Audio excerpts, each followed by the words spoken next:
एक उम्मीद सुनहरे ख्वाबों की जो आपने देख रखे हैं अपने बच्चों के लिए, सुनहरे कल की सूरत में। उस सुनहरे कल के लिए हम संवारते हैं आपके बच्चों का मुस्तकबिल। यूनिक ग्रुप ऑफ इंस्टीट्यूशन गुज़िश्ता 33 वर्षों से दिखा रहा है रास्तों को मंजिल, उम्मीद को रोशनी, इल्म से अमल की रवायत, बच्चों के रोशन मुस्तकबिल का जामिन।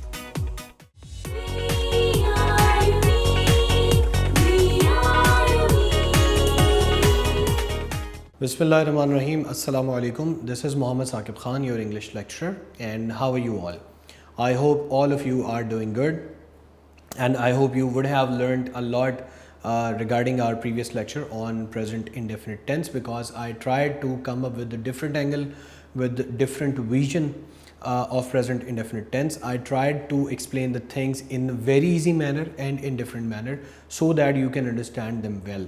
Today is the remaining part of the present indefinite tense, because in the previous lecture we did simple form of present indefinite tense and then negative form of present indefinite tense, and we learned some basic knowledge, some basic things, some things to remember about present indefinite tense. But before moving towards my lecture, I would like to start this lecture from a hadith mubarakah.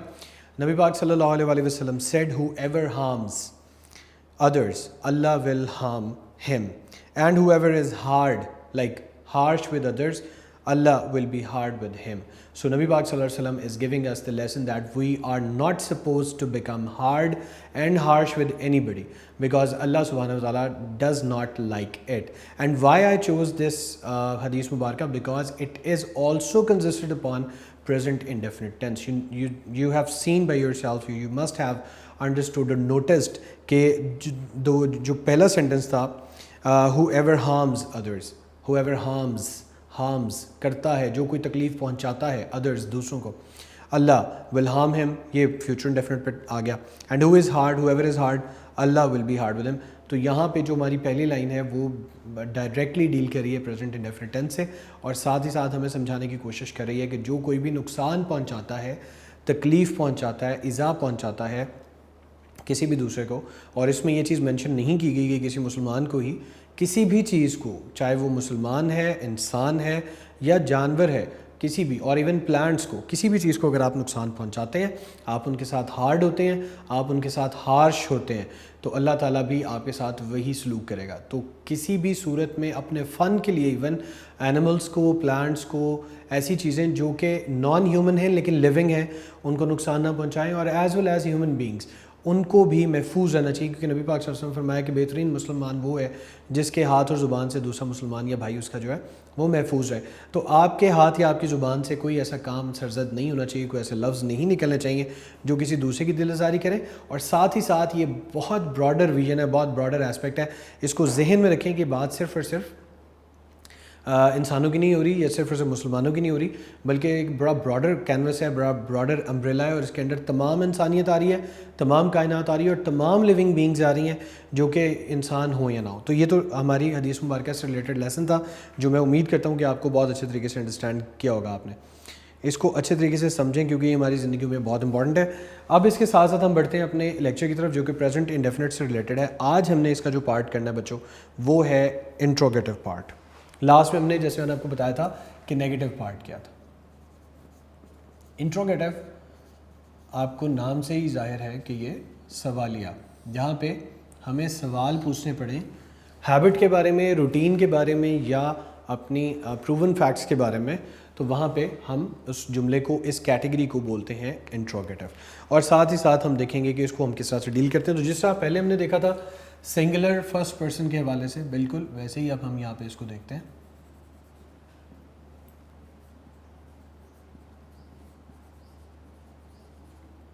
Singular first person, अगर इसको interrogative करना है तो हमें कैसे करना पड़ेगा, इसका जो सेंटेक्स है वो भी मैं लिखूँगा यहाँ पे. सबसे पहले आपने याद रखना है, सबसे पहले हम हेल्पिंग वर्ब प्लेस करेंगे, प्लस हम सब्जेक्ट लिखेंगे, प्लस वर्ब की फर्स्ट फॉर्म. अगर ऑब्जेक्ट है तो ठीक, अदरवाइज़ आपका यहाँ पे क्वेश्चन मार्क आ जाएगा. और इस तरह से हम इसको सवालिया जुमले में तब्दील करेंगे. अब फर्स्ट पर्सन सिंगुलर जो है उसका हम लिखते हैं कि सबसे पहले हम हेल्पिंग वर्ब लिखते हैं। हेल्पिंग वर्ब क्या था इसका? डू। फर्स्ट पर्सन लिखना है। फर्स्ट पर्सन क्या था जी? आई। और हमारे पास वर्ब क्या थी? Do I sleep plus question mark. देखा आपने कि सबसे पहले मैंने मेंशन किया है हेल्पिंग वर्ब, इसके बाद प्रोनाउन जो कि सब्जेक्ट है, एंड देन वर्ब की फर्स्ट फॉर्म। ये था सिंगुलर फर्स्ट पर्सन अगर इंट्रोगेटिव करना है। अब हम देखते हैं सिंगुलर सेकंड पर्सन।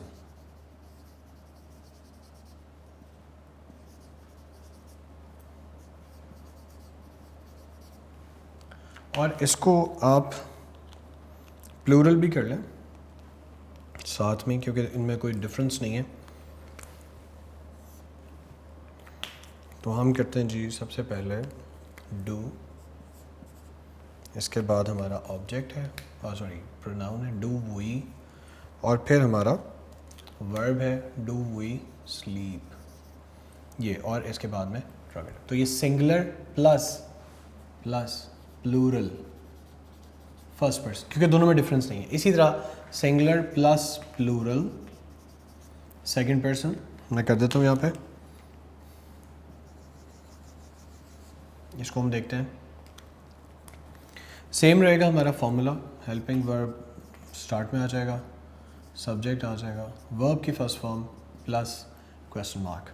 अब हम पहले सिंगुलर को देख लेते हैं और फिर प्लूरल को। दोनों सेम है, लिहाजा मैं एक ही लिखूँगा। डू उसी तरह आ जाएगा बच्चों। इसके बाद आप इसका लिखेंगे प्रोनाउन डू यू, और फिर हम लिखेंगे अपना वर्ब डू यू स्लीप और क्वेश्चन मार्क।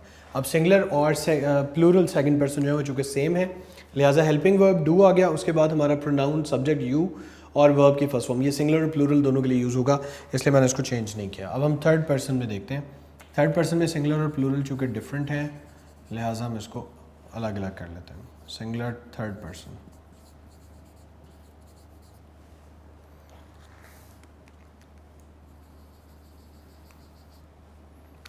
फॉर्मूला सेम है बच्चों। Helping verb in start, then subject, verb की first form plus question mark. अच्छा जी, सिंगुलर थर्ड पर्सन हमारे पास क्या क्या थे हमने पहले डिफाइन किए थे। सबसे पहले हम हेल्पिंग वर्ब लिख लेते हैं विच इज़ डज। अब हम इसके प्रोनाउंस लिखते हैं। पहला था जी he, then she, then it, and one singular name Aslam. इसके बाद हमने इनकी वर्ब लिखनी है एंड क्वेश्चन मार्क। अब हम इनको रिलेट कर देते हैं इनके साथ। Does he sleep, does she sleep, does it sleep, does Aslam sleep. ये आपने देखना है। ऊपर हमारे पास सब में डू इस्तेमाल हुआ है। सिंगुलर या प्लूरल फर्स्ट पर्सन डू इस्तेमाल हो रहा है, सिंगुलर या प्लूरल सेकंड पर्सन डू इस्तेमाल हो रहा है, सिंगुलर थर्ड पर्सन जो है इसमें डज इस्तेमाल हो रहा है। अब हम इसके साथ प्लूरल थर्ड पर्सन देखते हैं, वो उसमें क्या होता है।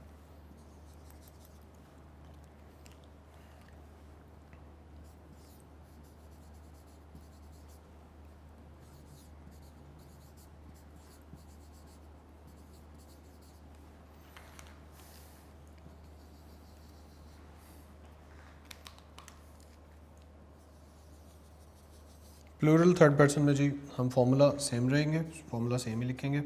हेल्पिंग वर्ब सब्जेक्ट, वर्ब की फर्स्ट फॉर्म क्वेश्चन मार्क। इसके बाद सबसे पहले हमारा हेल्पिंग वर्ब, ये याद रखें बच्चों। हेल्पिंग वर्ब यहाँ पे सिंगुलर थर्ड पर्सन में डज है, प्लूरल थर्ड पर्सन में डू है, ये याद रखें। साइमल्टेनियसली दोनों साथ साथ लिख दिए ताकि आप एक कंपैरिजन बिल्ड कर सकें। अब इसमें हमने देखा था कि थर्ड पर्सन हमारे पास दो आते हैं, एक दे है और एक है नेम्स, और इनके बाद हमने लिखनी है इनकी वर्ब। तो do Aslam sleep, do Aslam and Ali sleep, और डू दे स्लीप।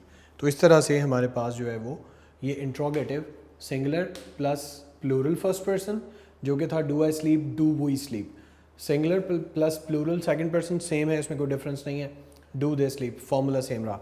और इसी तरह सिंगुलर थर्ड पर्सन डज। वाहिद ये जगह है जहाँ पे डज इस्तेमाल हो रही है, अब याद रखें वाहिद ये जगह है जहाँ पे डज इस्तेमाल हो रहा है, उसके अलावा कोई भी प्रोनाउन ऐसा नहीं है जिसके अंदर डज इस्तेमाल किया जाए। तो does he sleep, does she sleep, does it sleep, does Aslam sleep.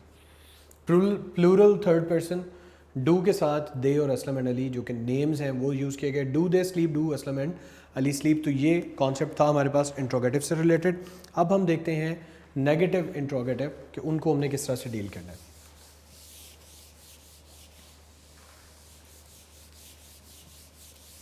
फिर हम इसको डबल इंट्रोगेटिव करेंगे और लास्ट में मैं आपको इसकी जो उर्दू की पहचान है वो बता दूंगा।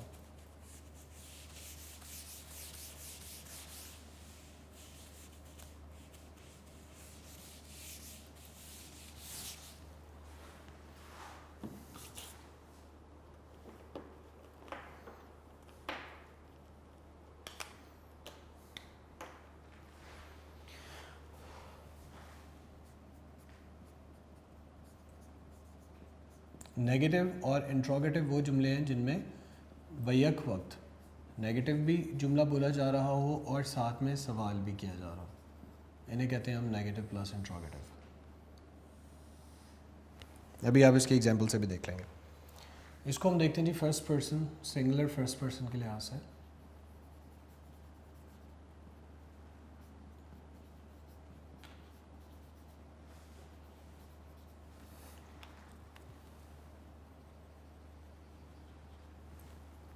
फॉर्मूला लिखता हूँ सबसे पहले, plus subject plus not plus verb की फर्स्ट फॉर्म, अगर ऑब्जेक्ट है तो ठीक है, नहीं तो क्वेश्चन मार्क। और साथ ही साथ ये भी याद रखेंगे प्लूरल भी है इसके साथ, क्योंकि दोनों सेम है, plural and singular first person. तो सबसे पहले हम अपना हेल्पिंग वर्ब लिखते हैं विच इज़ डू। अब हमने सिंगुलर और प्लूरल दोनों एतबार से इसको देखना है। तो हमारे पास हेल्प जो प्रोनाउन है सिंगुलर का वो है आई, और अगर हम इसको देखें प्लूरल में तो वो क्या है, वही डू आई या वही।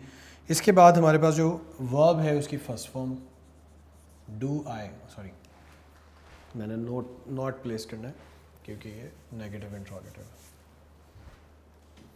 तो अब हम यहाँ पे लिखेंगे नॉट नेगेटिव बनाने के लिए, और इसके बाद हम अपनी वर्ब की first form do I not sleep और क्वेश्चन मार्क। अब आप इसको थोड़ा सा अंडरस्टैंड कर लें। सबसे पहले हमने हेल्पिंग वर्ब प्लेस किया जो कि डू है, इसके बाद हमने सब्जेक्ट लगाया जो कि सिंगुलर और प्लूरल दोनों के लिए सेम है, इसलिए मैंने एक ही जुमले में इनको मेंशन कर दिया। Do I not sleep, do we not sleep, और एंड पे आपने उसी तरह से क्वेश्चन मार्क, और नॉट के बाद हमने वर्ब की फर्स्ट फॉर्म। नेक्स्ट हम देख लेते हैं जी सिंगुलर और plural second person.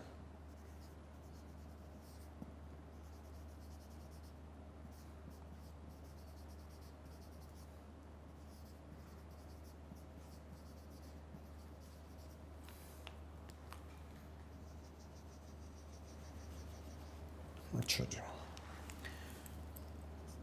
Helping verb plus subject plus not plus verb की first form plus question mark. सबसे पहले हेल्पिंग वर्ब डू, सिंगुलर और प्लूरल सेम है, डू यू। इसके बाद नॉट नेगेटिव करने के लिए, एंड देन हमारी वर्ब की first form do you not sleep, और साथ में क्वेश्चन मार्क। इसको भी दोबारा से देख लें, अंडरस्टैंड कर लें। हेल्पिंग वर्ब सब्जेक्ट जो कि सिंगुलर और प्लूरल दोनों के लिए सेम इस्तेमाल होता है, देन नॉट क्योंकि हमने नेगेटिव और इंट्रोगेटिव देखना है, एंड देन हमारी वर्ब की फर्स्ट फॉर्म। तो क्या हो गया, डू यू नॉट स्लीप। ये क्या था, singular plural second person interrogative का। अब सिर्फ सिंगुलर थर्ड पर्सन को हमने देखना है कि वो किस तरह इंट्रोगेटिव होता है।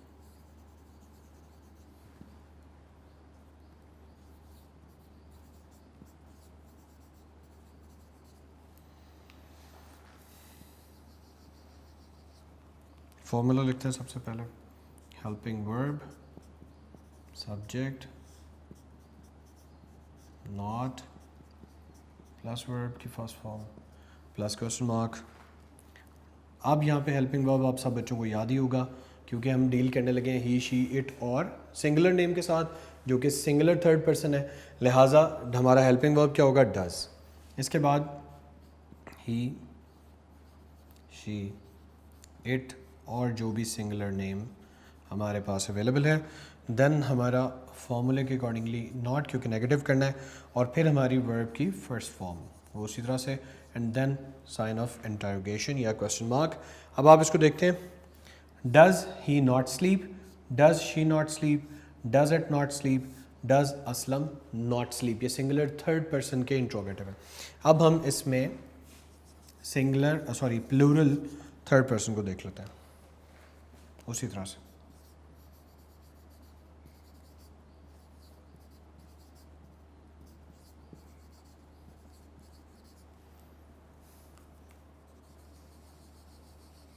प्लूरल थर्ड पर्सन फॉर्मूला मैं पहले लिख देता हूँ, प्लस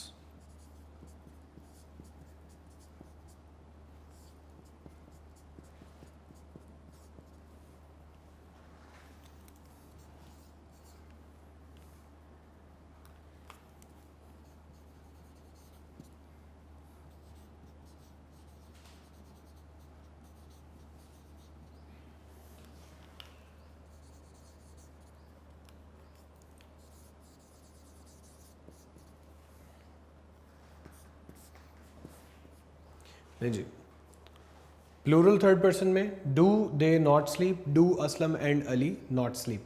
अब अगर आप देखेंगे नेगेटिव और इंट्रोगेटिव में तो आप इसको अंडरस्टैंड कर लेंगे कि सिंगुलर और प्लूरल थर्ड पर्सन में कोई फ़र्क नहीं है, दोनों में सेम हेल्पिंग वर्ब और सेम फॉर्मूला यूज़ होता है, लिहाजा हमने उसको एक ही जगह पे मेंशन कर दिया। सबसे पहले हेल्पिंग वर्ब आएगा, वो आपका हेल्पिंग वर्ब यहाँ आ गया। उसके बाद आपको सब्जेक्ट प्लेस करना है जो कि प्रोनाउन है, वो हमने यहाँ पे लगा दिया आई और वी। उसके बाद आपको नॉट लगाना है क्योंकि नेगेटिव की बात हो रही है, सिंपल इंट्रोगेटिव की बात नहीं हो रही, तो वो तो आ गया। इसके बाद वर्ब की फर्स्ट फॉर्म जो है स्लीप, तो ये क्या बना, डू आई नॉट स्लीप या डू वी नॉट स्लीप। ये था सिंगुलर और प्लूरल फर्स्ट पर्सन। अब हम देखते हैं सिंगुलर और plural second person. Same formula follow किया और फर्स्ट पर्सन सिंगुलर प्लूरल जो थे उनकी जगह पे सेकंड पर्सन को प्लेस किया, do you not sleep question mark. अब सिंगुलर थर्ड पर्सन और प्लूरल थर्ड पर्सन चूँकि डिफरेंट हैं, लिहाजा इनको अलग अलग से एक्सप्लेन कर दिया। फॉर्मूला सेम रहा ऊपर से नीचे तक, उसमें कोई डिफरेंस नहीं है। हाँ, ये वाहिद जगह है, मैं बार बार आपको बता रहा हूँ, जहाँ पे डज आया हुआ है, और जहाँ कहीं पे भी डज आ गया वहाँ पे वर्ब की फर्स्ट फॉर्म के साथ एस या ई एस का इजाफा बिल्कुल नहीं करना। हाँ, वो सिंपल नेगेटिव है, सिंपल इंट्रोगेटिव है, या नेगेटिव और इंट्रोगेटिव। सिंपल से मुराद ये है कि नेगेटिव है तो भी नहीं करना, इंट्रोगेटिव है तो भी नहीं करना, और अगर नेगेटिव इंट्रोगेटिव दोनों है तो भी नहीं करना। वर्ब की फर्स्ट फॉर्म के साथ ऐसे इसका इजाफा सिर्फ और सिर्फ सिंपल सेंटेंस में करना है। जहाँ कहीं पे डज आ गया, जहाँ कहीं पे हेल्पिंग वर्ब साथ आ गया, तो फिर यहाँ पे इस जगह पे एस ई एस का इजाफा करने की ज़रूरत नहीं है, क्योंकि मैं पहले बता चुका हूँ कि हम डू के साथ ऑलरेडी ई एस का इजाफा कर चुके हैं। अब ये हेल्पिंग वर्ब देख रहे हैं कि पूरी जगह पे सारे चार्ट में सिर्फ थर्ड पर्सन सिंगुलर के साथ आ रहा है। तो does he not sleep, does she not sleep, does it not sleep, does it Aslam not sleep, singular third person का इंट्रोगेटिव एंड नेगेटिव। और इसी तरह फिर प्लूरल का थर्ड पर्सन का नेगेटिव इंट्रोगेटिव फॉर्मूला सेम है, चूँकि ये दो चीज़ें इसमें दे और उसके साथ साथ नेम्स आ सकते हैं प्लूरल। तो do they not sleep, do Aslam and Ali not sleep. Right students, अब हम देख रहे हैं डबल इंट्रोगेटिव।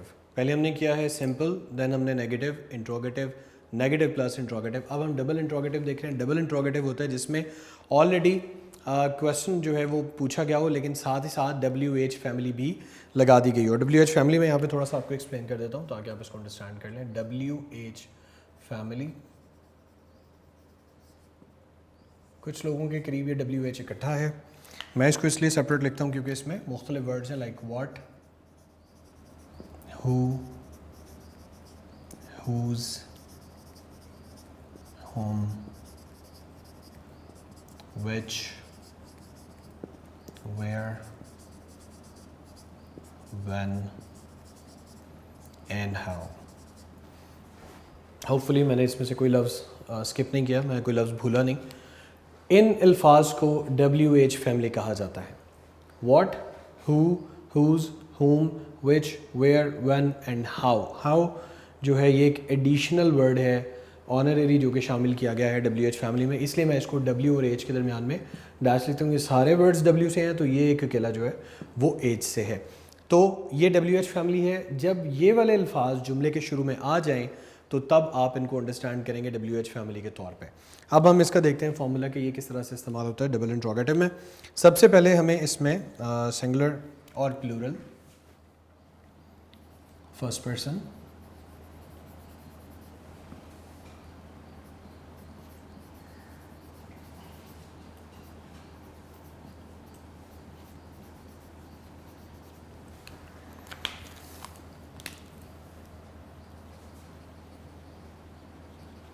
अच्छा जी, इसमें अब हम सबसे पहले फॉर्मूला में देखते हैं। हम WH फैमिली को ही लिख लेते हैं। WH फैमिली, मैं WHF लिख रहा हूँ, प्लस आपका helping verb plus subject plus verb की फर्स्ट फॉर्म प्लस अगर ऑब्जेक्ट है और प्लस क्वेश्चन मार्क। अब सबसे पहले हम इसमें से कोई एक देख लेते हैं। वाई हम लिख लेते हैं। देखिए मैंने वाई नहीं लिखा था, इसमें वाई लिख लेते हैं। Why why helping verb do I जो कि सिंगुलर है और वी जो कि प्लूरल है। वाई डू आई वी, और इसके बाद हम अपनी verb first form, Y do आई या वाई डू वी स्लीप, हम क्यों या मैं क्यों सोता हूँ। ये हो गया singular plus plural first person. यहाँ पर समझ आया। सबसे पहले WH फैमिली, उसके बाद हेल्पिंग वर्ब, फिर सब्जेक्ट, फिर वर्ब की फर्स्ट फॉर्म। इसी तरह हम सिंगुलर और प्लूरल सेकंड पर्सन को देखते हैं।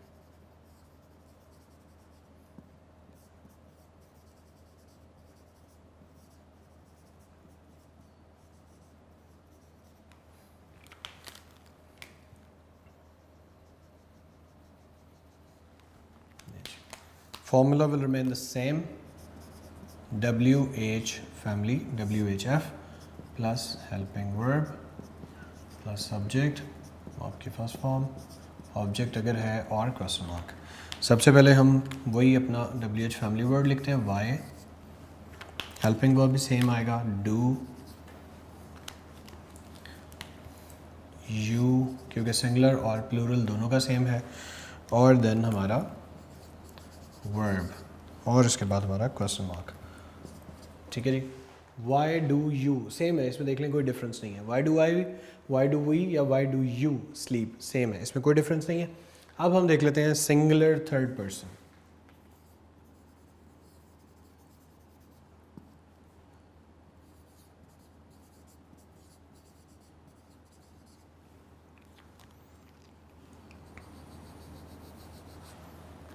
Same WHF, WH family plus helping verb plus subject plus verb की first form plus object plus question mark।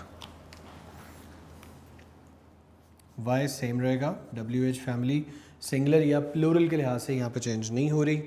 हाँ अलबत्ता हमारा जो इसके साथ एग्रीमेंट है सब्जेक्ट के लिहाज से हेल्पिंग वर्ब का, वो थर्ड पर्सन सिंगुलर के साथ डू की बजाय डज आता है, वो मैंने उसी तरह लिख दिया। आगे हम वही अपनी पूरी फैमिली जो थर्ड पर्सन सिंगुलर की है वो लिख लेते हैं।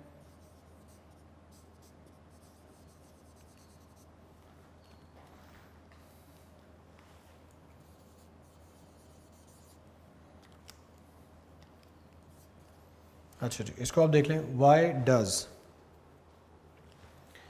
Does he sleep, why does she sleep, why does it sleep, why does Aslam sleep. ये हमारा singular third person double interrogative है। डबल इंट्रोगेटिव क्यों है? क्योंकि यहाँ पे WH फैमिली का वर्ड भी है और हमारा हेल्पिंग वर्ब भी जुमले के स्टार्ट में। अब इसी तरह हम प्लूरल थर्ड पर्सन को देख लेते हैं।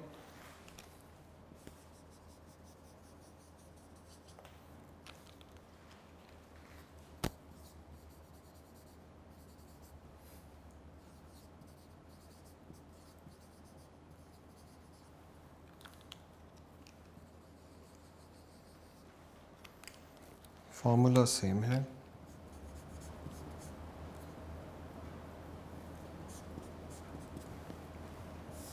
WHF, WH family, helping verb, subject, verb की फर्स्ट फॉर्म, ऑब्जेक्ट और प्लस क्वेश्चन मार्क।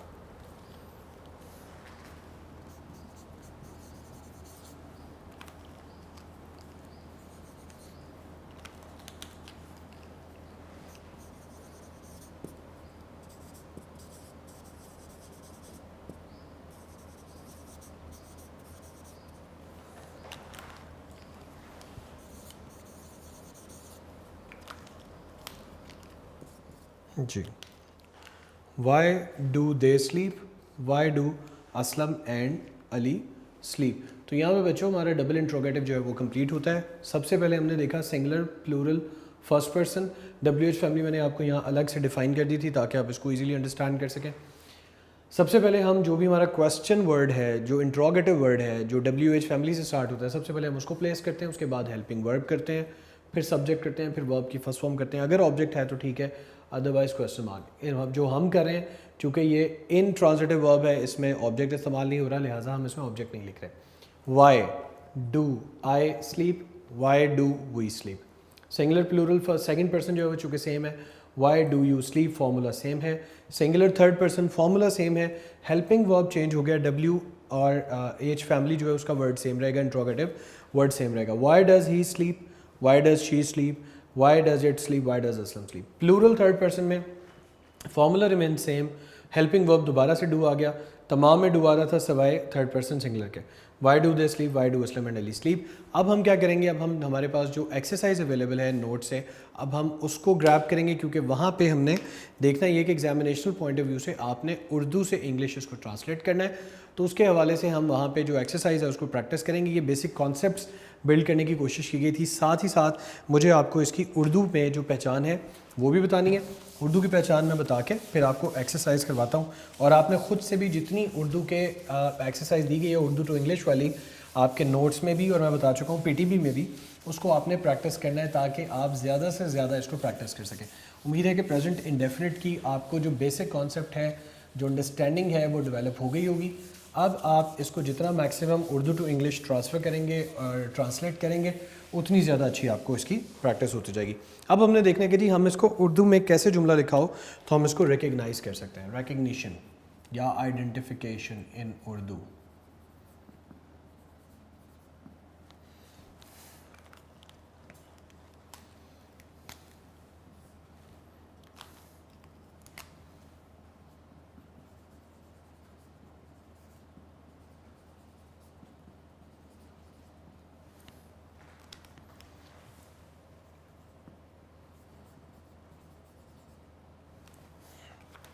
बड़ा इंपॉर्टेंट पॉइंट है ये।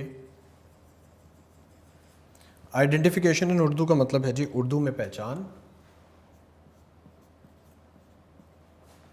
उर्दू में जुमला किस लिहाज से लिखा होगा तो आपको समझ आ जाएगी। मसलन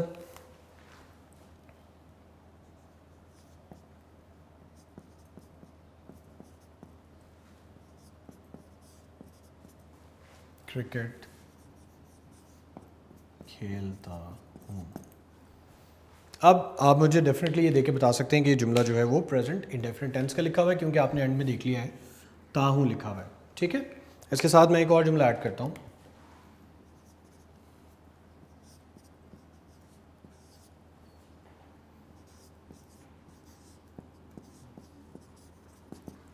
वो हर साल मरी जाता है। अब आप इसको भी अंडरस्टैंड कर लेंगे कि यहाँ पे ता है लिखा हुआ है, लिहाजा ये प्रेजेंट इंडेफिनिट का है।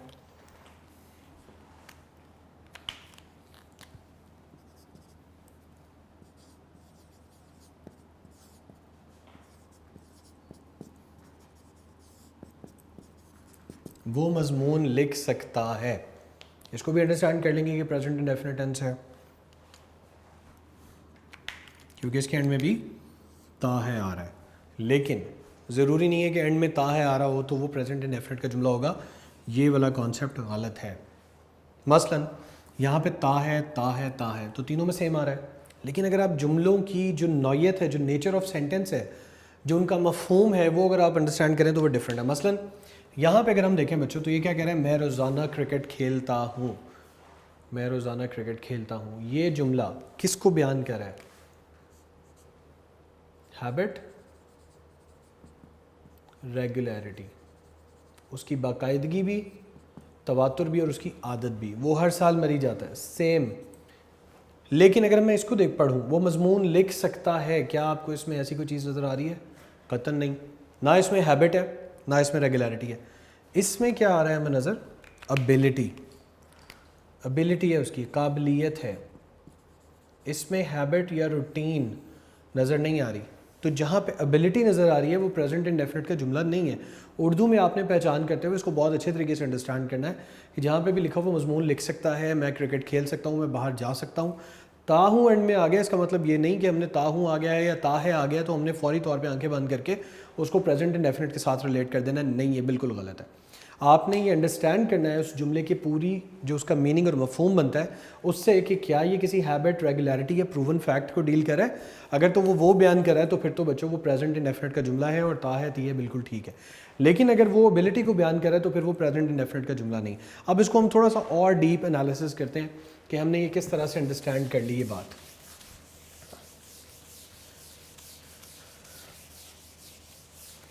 आपने इन तीनों जुमलों का जो आखिरी वर्ड्स हैं मैं वो यहाँ पे लिख रहा हूँ ताकि आप इसको बेहतर तरीके से समझ। मसलन पहला क्या था, खेलता हूँ, जाता है, सकता है। एक चीज़ आप नोट करें, यहाँ पे क्या था, लिख सकता है, लिख सकता है, मरी जाता है, क्रिकेट खेलता है। एक चीज़ को नोट करें कि यहाँ पर ये जो खेल है, खेल ये क्या है, और यहाँ पे जा क्या है, और यहाँ पे लिख क्या है। ये तीनों चीज़ें क्या हैं हमारे पास, ये वर्ब है, वर्ब, उर्दू में वर्ब, काम, जो काम हो रहा है। मसलन खेलना, वो खेलता है, खेलना वर्ब है, वो जाता है, जाना वर्ब है, लिखना वर्ब है। यहाँ पे आपने देखा दोनों में कि जो वर्ब है वो डायरेक्टली किसके साथ जुड़ा हुआ है, अपने टेंस के साथ, ता है, ता है, खेल ता है, जा ता है। लेकिन यहाँ पे लिख ता नहीं है बल्कि लिख सकता है। तो जो सकना है, किसी काम को कर पाना है, वो उसकी एबिलिटी को बयान करता है। लिहाजा हम जहाँ पे भी उर्दू में वर्ब के फ़ौरन साथ उसका टेंस जुड़ा हुआ है, लिखता है, जाता है, खेलता है, वर्ब के फ़ौरन बाद, तो ये दोनों तो कहलाएंगे प्रेजेंट इंडेफिनिट। ये वाले दोनों, ये डायरेक्ट प्रेजेंट इंडेफिनिट से रिलेटेड है। ये प्रेजेंट इंडेफिनिट नहीं है क्योंकि इसके ता है, यानी कि जो इसका टेंस है और जो इसका वर्ब है उसके दरमियान में ये सकता आ गया। ठीक है, तो इस तरह से आपने उर्दू में इसको पहचान करनी है। होपफुली आपको बहुत अच्छे तरीके से इसकी पहचान उर्दू में भी आ गई होगी। अब हम पेज नंबर 210 खोल के इसकी जो एक्सरसाइज है उसको देखेंगे, अंडरस्टैंड करेंगे, जो उर्दू के जुमले हैं उन्हें पढ़ेंगे ताकि आप उनको अंडरस्टैंड कर सकें, और आपने उनको खुद से अटैम्प्ट भी करना है। नेक्स्ट टेस्ट में जो आपका उर्दू टू इंग्लिश ट्रांसलेशन है वो वाला सेगमेंट भी मैं ऐड करूँगा, ये आपने बात जहन में रखनी है। राइट स्टूडेंट्स, अभी हम एक्सरसाइज की बात कर रहे थे। मैंने आपको इसकी उर्दू में पहचान, उसके अलावा सिंपल, नेगेटिव, इंट्रोगेटिव, उसके बाद नेगेटिव इंट्रोगेटिव और डबल इंट्रोगेटिव, ये आज हमने कर लिए प्रेजेंट इंडेफिनिट के हवाले से, और इनको हमने तमाम पर्सनस के हवाले से अंडरस्टैंड किया, साथ साथ इनके फार्मूलाज लिखे। उसके बाद फिर हमने इसकी उर्दू में पहचान जो है उसको भी एक डिटेल्ड मैनर में समझा कि क्यों ता है ती है जो है सिर्फ उसी को इसकी पहचान नहीं समझा जाता, उसके अलावा भी कौन सी आइडेंटिफिकेशन है जिसके ज़रिए से हम प्रेजेंट इंडेफिनिट को अच्छे से डिफाइन कर सकते हैं। अब आप पेज नंबर 211 पे हैं, यहाँ पे आप देखेंगे कि लेसन नंबर 4 और लिखा होगा कि present indefinite tense active voice affirmative sentences. Affirmative sentences क्या होते हैं, जो कि सिंपल सेंटेंसेस होते हैं। मैं अभी आपको कुछ जो है वो जुमले पढ़ूंगा उर्दू में और आप देखेंगे कि उसकी उर्दू की ट्रांसलेशन क्या है, और इसी तरह से फिर आपने अपनी एक्सरसाइजेस को सॉल्व भी करना है। वो अच्छी किताबें पढ़ता है। अब आप इसको अगर आप देखेंगे, जुमले की सेंस ही आपको ये बता रही है कि किसी हैबिट की बात कर रहा है, ये उसकी आदत बयान कर रहा है, उसका मामूल बयान कर रहा है, वो अच्छी किताबें पढ़ता है। ही रीड्स गुड बुक्स, और आपने यहाँ पे नोट भी करना है कि रीड READ के साथ S लगा हुआ है, ES नहीं लगा हुआ। क्यों ES नहीं लगा हुआ? क्योंकि हमने बात की थी वो एक फैमिली की जहाँ पे SS, SH, CH, X और O जो है और SS जो है वो आएगा, वहाँ पे हम क्या करेंगे, ES लगाएंगे। तो यहाँ पे जो कि सिंपल D लिखा हुआ है इसलिए हम इसके साथ ES नहीं लगा रहे। He reads good books. Nasima हमेशा सच बोलती है। Nasima always speaks truth. अब नसीमा एक नाम है, सिंगुलर, थर्ड पर्सन है, लिहाजा हमें उसके साथ वर्ब की फर्स्ट फॉर्म के साथ अफर्मेटिव में SES का इजाफा करना है। ऊपर भी इसीलिए हमने ही के साथ SES का इजाफा किया था। वो वक्त पर स्कूल आते हैं। अब वो हैं और आते हैं से मुराद हमें आते हैं से समझ आ रही है कि ये प्लूरल की बात कर रहा है, प्लूरल थर्ड पर्सन की बात कर रहा है। तो ये क्या हो जाएगा जी, they come to school in time. वो वक्त पर स्कूल आते हैं। मैं सुबह सवेरे उठता हूँ। अब एंड पे जो आ रहा है ता हूँ आ रहा है, तो ता हूँ भी जहाँ पे आ जाए इसका मतलब है कि आपने इसको प्लूरल के तौर पे डील करना है, यानी कि आपने यहाँ पे भी वर्ब की फर्स्ट फॉर्म के साथ S या ES का इजाफा नहीं करना। आप देखते रहे हैं थ्रू आउट पूरे लेक्चर में कि हम जहाँ पे भी थर्ड पर्सन सिंगुलर आते थे वहाँ पे हम ऐसे इसका इजाफा करते थे या डज लगाते थे। तो मैं सुबह सवेरे उठता हूँ, I get up, I gets up नहीं होगा, ये गलत है, I get up early in the morning. हम अपना काम खुद करते हैं, अब ये भी प्लूरल है। We do our work ourselves, बकरी दूध देती है, अब ये सिंगुलर आ गया, तो द गोट गिव्स मिल्क। इसके बाद जो नीचे एक्सरसाइज है जो कि आपकी पीटीबी से ली गई है, वो है गीदड़ शाम को चीखते हैं। अब गीदड़ चीखते से मुराद है, आपको समझ आ रही होगी कि ये प्लूरल की बात हो रही है। तो jackals howl in the evening, मैं अपने भाई से प्यार करता हूँ, हूँ आ गया है, ताहूँ आ गया, इसका मतलब दोबारा हम इसको प्लूरल में डील करेंगे। आई लव माई ब्रदर, हम हर रोज़ अखबार पढ़ते हैं। वी रीड न्यूज़पेपर डेली, फिर प्लूरल है। असलम ईद पर नए जूते ख़रीदता है। असलम अब सिंगुलर नेम है तो बच्चों ये क्या हो जाएगा, third person singular. Aslam buys new shoes on Eid. गरीब आदमी मुश्किल से गुज़र बसर करता है, गरीब आदमी सिंगुलर है। The poor man lives from hand to mouth. और अगर हम यहाँ पे कर देते कि गरीब आदमी मुश्किल से ज़िंदगी या मुश्किल से गुज़र बसर कर सकता है, ता है तो आ गया, लेकिन सक आ गया, इसका मतलब है कि ये दोबारा से प्रेजेंट इंडेफिनिट का जुमला नहीं रह गया, बल्कि ये क्या हो गया, एबिलिटी होगी। मसलन ये क्या हो जाता है इसका, अगर हम इंग्लिश में तर्जुमा करते तो a poor man can live hand to mouth, can आ जाता, लिव्स ना आता। तो ये आपने जो फ़र्क है अंडरस्टैंड करना है उर्दू में इसकी पहचान का। मुर्गियाँ सारा साल अंडे देती हैं, हैंस देती हैं जमा की बात हो रही है। Hence lay eggs round the year. अमीर आदमी गरीबों को हिकारत की निगाह से देखता है। The rich man looks, rich man एक है, गरीब जो है वो ज़्यादा हैं गरीबों को, तो अमीर जो आदमी है वो यहाँ पे सिंगुलर है, लिहाजा the rich man looks down poor, looks down upon the poor. और ये याद रखना है कि ऑब्जेक्ट के सिंगुलर या प्लूरल होने से कोई फ़र्क नहीं पड़ेगा, सब्जेक्ट के सिंगुलर या प्लूरल होने से आपके वर्ब का एग्रीमेंट जो है सब्जेक्ट के साथ वो चेंज होगा। मैं तैरना जानता हूँ, I know how to swim. और नोज़ क्यों नहीं लगाया, क्योंकि जाता हूँ या जानता हूँ, ता हूँ है, तो जहाँ कहीं भी ता हूँ आ जाए इसका मतलब है कि हमने इसको प्लूरल के तौर पर डील करना है। I know how to swim. ये लड़का हमेशा शोर करता है, this boy always makes noise. Next page पे आ जाएं 212 पे। खुदा इनकी मदद करता है जो अपनी मदद आप करते हैं। ये मैंने आपको सुबह भी बताया था कि प्रूवन फैक्ट्स या यूनिवर्सल ट्रुथ जो है उनमें से एक है, तो God helps those who help themselves. ज़्यादा बेहतर है कि आप इसको कर लें, Allah helps those who help themselves. हम बैंक से रुपया हर रोज़ निकलवाते हैं। निकलवाते हैं का मतलब क्या है कि ये प्लूरल है, तो we withdraw money from the bank every day. तुम झूठे बहाने बनाते हो, यू मेक लेम एक्सक्यूजेज, ये भी प्लूरल में आ गया। अब देखें कि तुम एक शख्स को डील किया जा रहा है, लेकिन सेकंड पर्सन जो है वो सिंगुलर और प्लूरल दोनों को डील करता है, जैसे हमने दोनों को इकट्ठे लिखा था, तो लिहाजा यू मेक लेम एक्सक्यूजेज। डूबते को तिनके का सहारा, ये मैक्सिम कॉल है, एक कहावत है। तो a drowning man catches at a straw, सूरज मगरिब में गुरूब होता है। अब ये क्या है, ये हैबिट है, रूटीन है या प्रूवन फैक्ट है? ये दोनों है, ये रूटीन भी है और प्रूवन फैक्ट भी है, क्योंकि सूरज हमेशा मगरिब से गुरूब होता है। इस रूटीन में कभी कोई डिफरेंस नहीं आया, कभी कोई फ़र्क नहीं आया, और ये एक प्रूवन फैक्ट भी है, ये साबित शुदा तस्लीम शुदा हकीकत भी है। तो the sun sets in the west. इसके बाद एक्सरसाइज है जी, हम कभी कभी अजायब घर जाते हैं, we go to museum off and on. ये आपने याद रखना है, थोड़ा ट्रिकी है। बच्चे चिड़ियाघर की सैर से लुत्फ़अंदोज़ होते हैं, ये लुत्फ़ उठाते हैं। Children enjoy their visit to the zoo. मेरा दोस्त मुझे हमेशा सही मशवरा देता है। My friend always gives me right advice. इसके बाद आप इसके जो बाकी सेंटेंसेस हैं वो ख़ुद से कीजिएगा। मैं आपको नेगेटिव के कुछ जुमले करवाता हूँ। वो बाकायदा वर्जिश नहीं करता, he does not take exercise regularly. Does not आ गया, क्यों आ गया, ही की वजह से, और डज़ के फ़ौरन बाद नॉट आ गया, जैसा हमने फॉर्मूला में देखा था। वो हमेशा सच नहीं बोलती है, शी ऑलवेज़ डज़ नॉट, या she does not always speak the truth.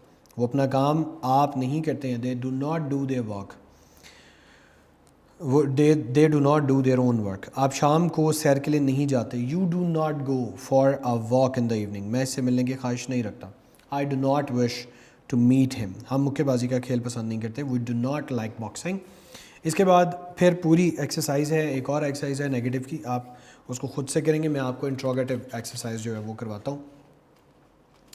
कपड़े का ताजर कम नाप क्यों देता है, पेज नंबर 214 है।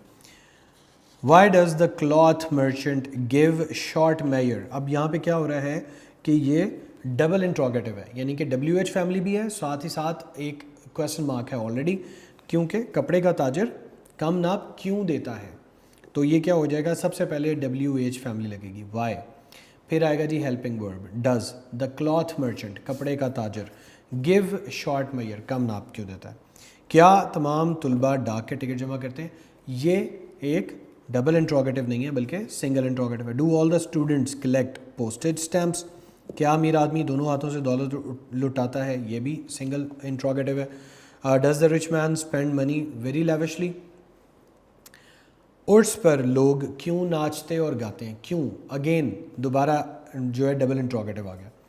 तो why do people, why do, फिर पीपल आएगा, डांस एंड सिंग ऑन उर्स, क्या वो किसी की परवाह नहीं करते हैं, do they not care for anyone, ये क्या है, इंट्रोगेटिव भी है और नेगेटिव भी है। तो बच्चों ये एक्सरसाइज थी जो कि पेज नंबर 214 तक जाएगी। इसको आपने बहुत अच्छे तरीके से खुद से अंडरस्टैंड भी करना है, बार बार ट्रांसलेट करनी है। इस टेंस को जितना प्रैक्टिस कर सकते हैं वो करें, ये आपके लिए उतना ही बेहतर है और ये उतना ही बेहतर अंदाज में आपको फैसिलिटी देगा। तब तक के लिए अपना ख्याल रखें, अल्लाह हाफ़िज़।